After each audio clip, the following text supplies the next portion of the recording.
Hello, you guys. Welcome back, or welcome if you are new here. My name is Julie.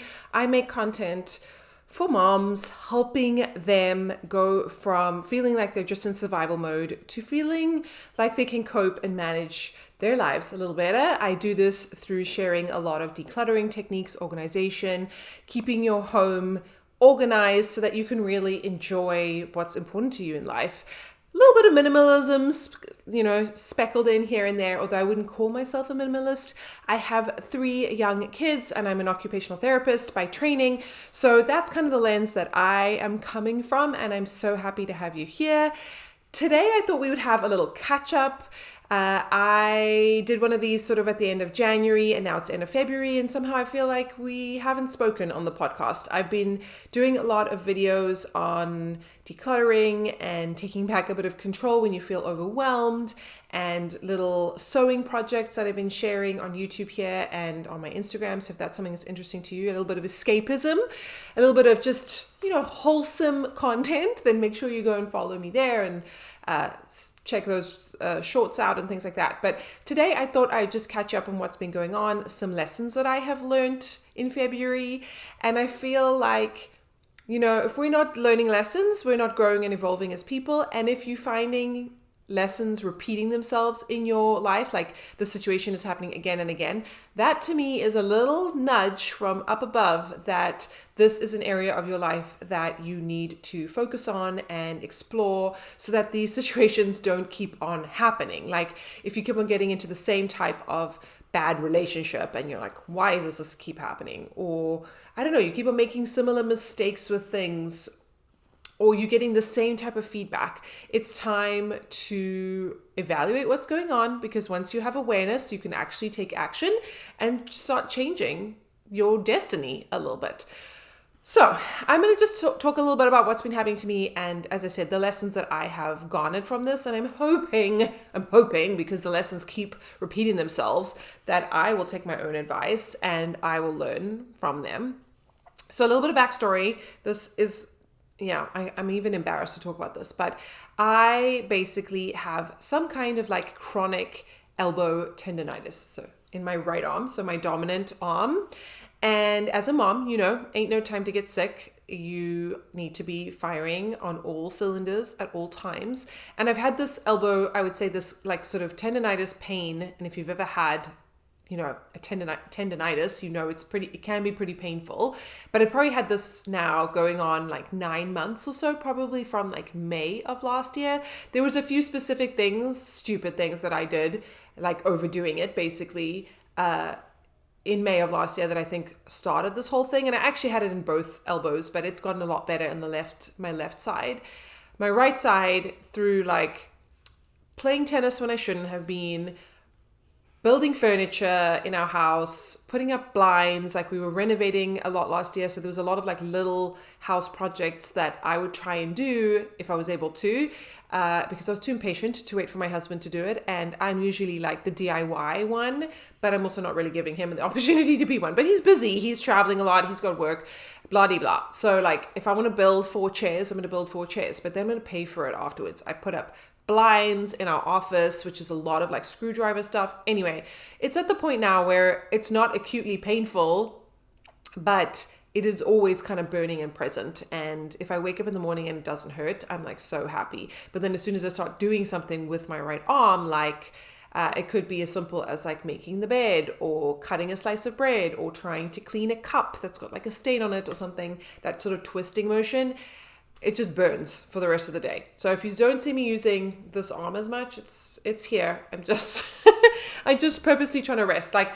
I try and drive now with my left arm. Always grateful for automatic cars, because if I had a manual car, stick shift, I don't think I'd be able to do that. And then when my husband travels, it's often worse because I'm like lugging children in and out of car seats and like bags. And anyway, it's been a humbling experience for a number of reasons. The first one being that I am naturally a very busy person. Like I just can't sit still. I like to work on my home. I like to work on projects. Even if I watch TV or something, I like want to do something while I'm doing it. I don't know what it is. I've just always been this way. And when I'm unable to do what I want to do, it is frankly very depressing. I spent a day sort of in bed while my kids were at school, reading a book and kind of just blobbing around. And it's fine for a little bit, but it's honestly so demotivating. I wish that I didn't feel this pain or and the pain is not severe, but I know that it's not a good pain. It is, I always associate pain as a communication from your body. Your body's trying to tell you something. It's how it communicates with you, and it has to be uncomfortable for you to pay attention. Like if it felt great all the time, you wouldn't really notice. But I know that I'm like overdoing it to the point where I'm like, do I need something more? Like, do I need like medication, injections, surgeries, that kind of stuff? And as a former hand therapist, like I know how these things go. And usually the main sort of treatment is resting. And you need to rest before you can start strengthening and doing all these things. And I struggle with that. And I think there's a lot of lessons in here to be a bit more still, to listen to my body, to ask for help. Wow, it's hard for me. I don't know what it is about how I've been conditioned, or just is it me? I don't know. But asking for help for basic stuff like tying my hair up in a ponytail, or putting on my pants, or, putting on my shoes. These are all two-handed activities typically, and they're very hard to do. Cutting bread, like slicing bread with a bread knife, cooking and chopping and stuff, not good. And that's an activity that's very hard to do, or task, with your non-dominant hand, because you don't want to cut yourself.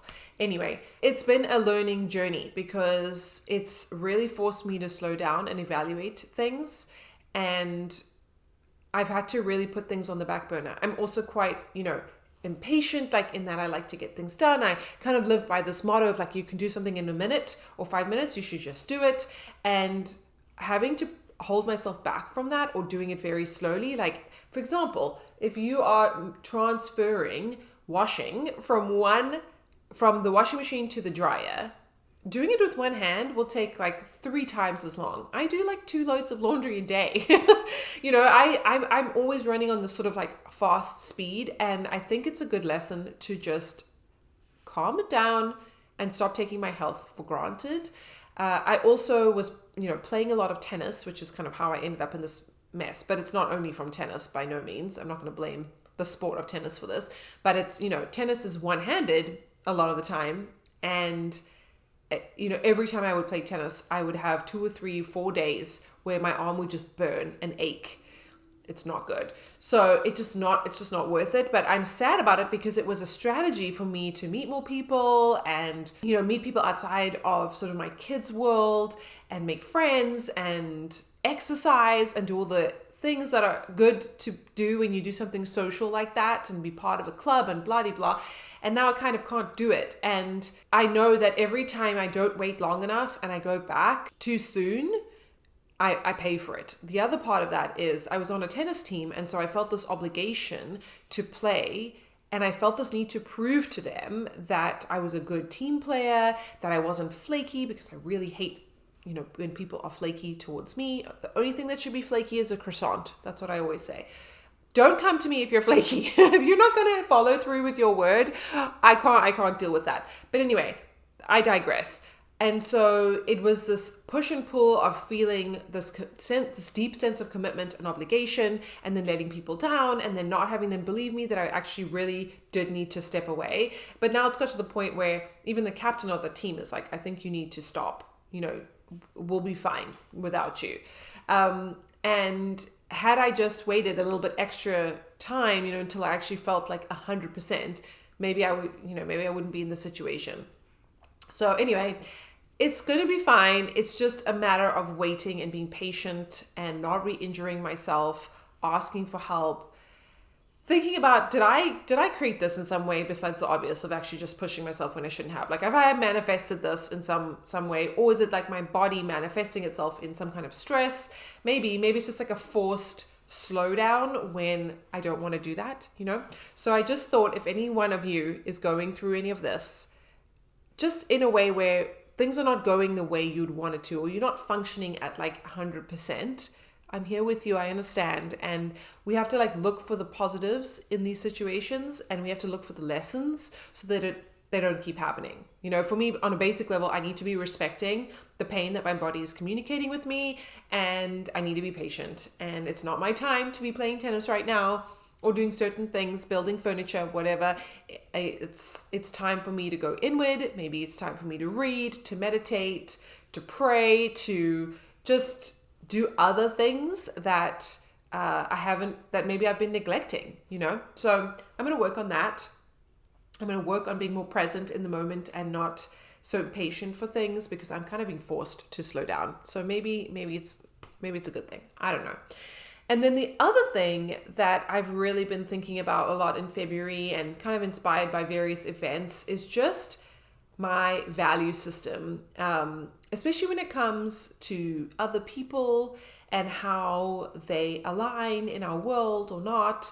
And, you know, making choices not out of fear, out of empowerment, in aligned with my values. So I spoke briefly about I don't like flaky people. That's a value of mine. Like, I like people that are responsible, that will do what they say, you know, respect their word, respect my time, and not in a nefarious way. You know, like I understand people are not perfect. I'm definitely not perfect. My friends are therefore not going to be perfect. But, you know, there's always a line, and you have to decide what you're willing to put up with. And we've just been presented with situations where it's really butted heads with our value system. And it's been an interesting ride, because it's one of these things where would I rather have fewer real, authentic friends, or like a larger group of pretend friends, just to kind of say that I have them, or just to feel less maybe lonely. And again, because I'm not playing tennis, I'm not seeing those people. Like, that was a strategy for me to make friends in a newer town or whatever.